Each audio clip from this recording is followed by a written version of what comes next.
राजधानी रायपुर में 5 दिवसीय शिव महापुराण कथा का आयोजन किया जा रहा है। शिव महापुराण कथा का आज तीसरा दिन है। गुड़ियारी के दही हांडी मैदान में आयोजित शिव महापुराण कथा को सुनने लाखों श्रद्धालु पहुंच रहे हैं। शिव महापुराण में न सिर्फ रायपुर बल्कि अन्य जिलों और राज्यों से भी लोग पहुंच रहे हैं। वहीं आज पंडित प्रदीप मिश्रा ने प्रेस कॉन्फ्रेंस कर आज मीडिया से चर्चा की।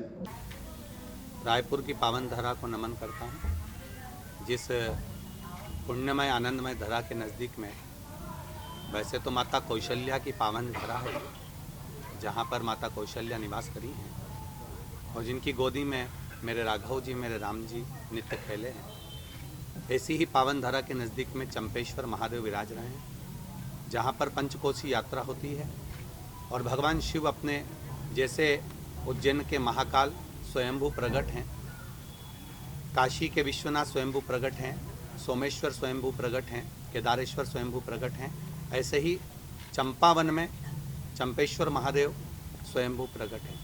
ऐसी पुण्य धरा पर जो ये पावन शिव महापुराण की कथा बसंत कुमार जी अग्रवाल जी द्वारा, उनके परिवार द्वारा जो चल रही है, रायपुर का एक बड़ा ही सुंदर आयोजन यहाँ आयोजित किया गया है।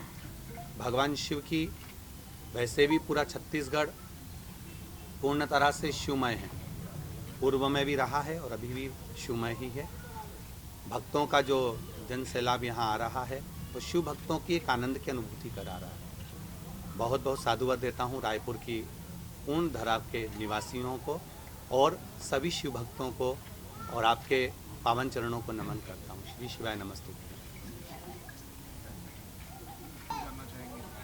शिव महापुराण की कथा जो है, पूर्व से ही मैं गोवर्धन नाथ जी का परम भक्त रहा हूँ। शिव बाबा के चरणों में तो मेरे गिरिराज बाबा ने ही लाकर छोड़ा है। चकलेश्वर महादेव गिरिराज परिक्रमा में पढ़ते हैं। हम लोग पुष्टि मार्ग से हैं, ब्रह्म संबंध हुआ है और गिरिराज बाबा की परिक्रमा में चकलेश्वर महादेव पढ़ते हैं। उनकी आराधना नित्य करना, स्मरण करना, भगवान शिव भक्ति की ओर अग्रणी रहना। शुरुआती जो समय रहा है वो थोड़ा सा बहुत गरीबी का रहा है। कहीं शिव मंदिर में बैठे रहते थे, भगवान शंकर की आराधना, शिव मंदिर को साफ करना, शंकर भगवान पर जल चढ़ाना, क्योंकि पहले मंदिरों में भी इतनी भीड़ नहीं होती थी। शिव मंदिर में जाले लगे होते थे, शिव मंदिर के ऊपर जो बेलपत्र पड़ी है वो 2-4 दिन तक पड़ी ही रहती थी, तो उसको पूरा निर्माल्य उठाकर विसर्जन करना, सफाई करना। तो कहीं ना कहीं मेरे देवादिदेव महादेव की कृपा, शिव की उदारता है जो उन्होंने चुना। क्या शुरू से आप आध्यात्मिक की भागवत कथा में कितना अंतर मानते हैं? शिव महापुराण और भागवत कथा में अंतर तो, आप वेद व्यास जी ने जो पुराणों की रचना करी है, सभी पुराण श्रेष्ठ हैं। ऐसा कोई पुराण नहीं जो नीचा और ऊंचा हो। उस पुराणों में वेद व्यास जी ने श्रीमद् भागवत की भी जब रचना करी तो शुरुआत में शिव भगवान का ही वर्णन किया है। रामचरितमानस की भी रचना करी तो उसमें भी शंकर जी का वर्णन करा। तो पुराण हमारे यहाँ, हमारे सनातन धर्म के लिए सभी एक बराबर है। हमारे यहाँ सनातन धर्म में हम कभी नहीं कहते कि राम श्रेष्ठ हैं, कि कृष्ण श्रेष्ठ हैं, कि शिव श्रेष्ठ हैं। सनातन धर्म के अंतर्गत 33 कोटि देवताओं का अगर वर्णन आया है तो सभी की श्रेष्ठता मानी गई है। यहाँ पर विराजमान जैसे सभी पत्रकार बंधु हैं, कौन का चैनल बड़ा है या कौन का अखबार बड़ा है उससे मतलब नहीं, पत्रकार मतलब पत्रकार। तो सब एक जाजम पर बैठेंगे तो उसका एक आनंद ही दूसरा आता है। उसी तरह वेद और पुराण शास्त्र भी हमारे यहाँ बराबर का क्रम बताते हैं कि एक जाजम पर इसको रखा जाए। महाराज जी प्रथम बार पहले तो कहूँगा मेरे युवान बहन भाई को मैं इतना ही कहना चाहूँगा कि शिवजी ने कोई नशा नहीं करा। ये जो शिवजी के नए नए पोस्टर बनाए गए हैं, चिलम पीते हुए, गांजा पीते हुए, ये सब बात के बने हुए हैं। पूर्व के समय पर अगर भगवान शंकर का एक स्वरूप देखा जाए तो शिवजी के लिए जब विष भेजा गया था और विष की बूंदें जब नीचे गिरी थी पीते समय तो उससे भांग धतूरा उत्पन्न हो गया था। वो भांग धतूरा शंकर जी के पास में रखा हुआ है और शिवजी उसको पीते नहीं हैं। रखा इसलिए है क्योंकि मुख से गिरा है तो वहाँ उत्पन्न हो गया, वो वहाँ रखा हुआ है, पास में नज़दीक में रखा हुआ है। जैसे कोई व्यक्ति अगर बैठा हुआ है, उसके पास में पानी की बोतल रखी हुई है या कोई वस्तु रखी हुई है तो रखा है, परंतु शिवजी उसका सेवन नहीं करते। स्वयं माता पार्वती जी ने शंकर जी से प्रश्न किया कि आप किसके नशे में रहते हो? शिवजी कहते हैं मुझे राम नाम और कृष्ण नाम का इतना भारी नशा है कि दूसरे नशे की जरूरत ही नहीं पड़ती है। जब आप शिव जी का नशा कर रहे हैं या राम नाम कृष्ण नाम का नशा कर रहे हैं तो दूसरा नशा चढ़ता ही नहीं है, ये निश्चित है। आज पब्लिक को जो नशा चढ़ा हुआ है वो शिव के नाम का ही तो चढ़ा हुआ है। यहाँ कौन सा भांग का प्रसाद बट रहा है, यहाँ कौन सी चिलम दी जा रही है, केवल एक शिव तत्व लोगों के भीतर। महाराज जी रुद्राक्ष के पीछे की क्या कहानी है और क्या वाकई उसमें आपके माध्यम से प्रभु का स्पर्श उस रुद्राक्ष में रहता है? शिव महापुराण में जैसे रुद्राक्षों का वर्णन करा गया 1 मुखी से 14 मुखी तक, स्कंद पुराण में 21 मुखी तक रुद्राक्षों का वर्णन है। सारी दुनिया में जो रुद्राक्ष प्राप्त होते हैं वो नेपाल से आया हुआ प्राप्त हो जाता है, पर गंडकी के तट का जो रुद्राक्ष है वो रुद्राक्ष हमको औषधि देता है। ये रुद्राक्ष की मालाएं यहाँ पर मिलती हैं, रुद्राक्ष बना बनाया प्राप्त हो जाता है आपको वो रुद्राक्ष।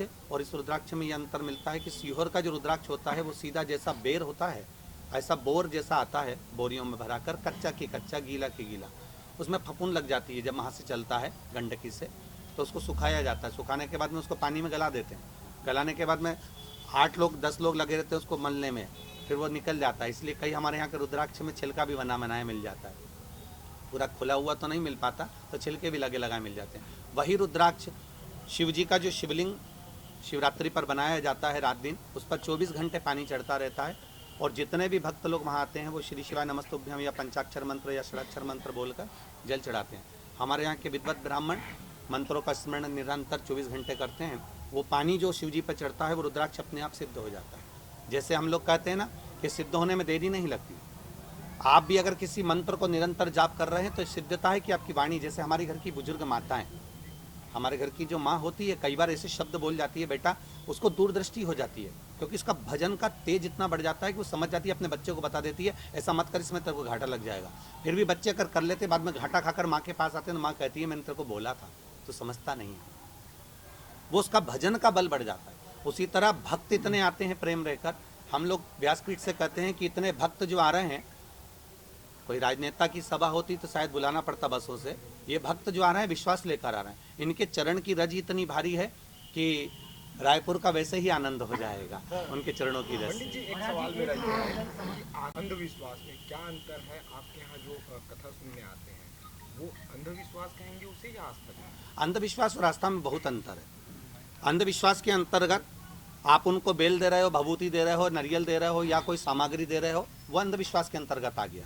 या फिर कोई चमत्कार प्रकट हो रहा है तो वो अंधविश्वास के अंतर्गत आ गया। जैसे कोई कह दे कि इसके नीचे जमीन खोद लो, इसमें हंडा निकल जाएगा, तो हम भी विचार में रहते हैं ऐसा कहीं का मिल जाए, हमको भी हंडा दे दे तो हम भी इसमें रहते हैं। पर इसको अंधविश्वास कह सकते हैं। पर आस्था उसको कहते हैं कि जिसके अंतर्गत जैसे आपने किसी के प्रति कोई कार्य कर दिया और उसके मन में आपके प्रति श्रद्धा बढ़ गई और विश्वास बढ़ गया, उसको आस्था कहते हैं। शिव जी के प्रति लोगों का आस्था और विश्वास जो बड़ा है, श्रद्धा बड़ी है, वो केवल आस्था के अनुकूल है, उसमें कोई दिखावा, क्योंकि हम तो लोगों से मना करते हैं कि आप लोग अपने घर के नज़दीक में जो शिव मंदिर हो वहाँ जाओ, शंकर का स्मरण करो, शंकर की भक्ति करो।